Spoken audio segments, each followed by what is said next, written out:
Ayan, nagluluto po tayo ng sopas dahil makulimlim ang panahon. Ayan. Simula naman po akong sopas noodles. Ito na lang pong aking gagamitin. Pwede na po yun. Dahil kami lang naman ang kakain. Isa-isa lang po natin muna si chicken at si hotdog.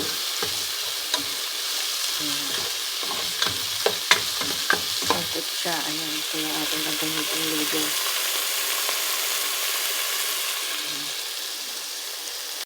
Ayan, pakukuluin lang po natin yan. Then, lalagyan natin ng milk.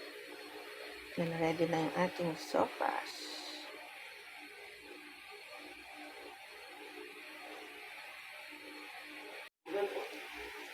Ayan.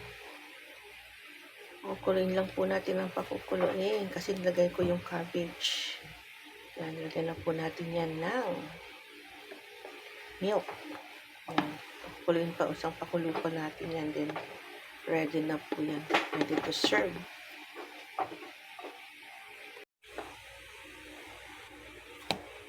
Ayan. Luto na po yan. Kailangan natin, pakuluin lang natin ng mga 5 minutes. Then, ready to serve ang ating sopas. Dahil medyo makulimlim ang panahon, kaya bagay na bagay ang sopas ngayon. Ayan. Thank you for watching. God bless everyone.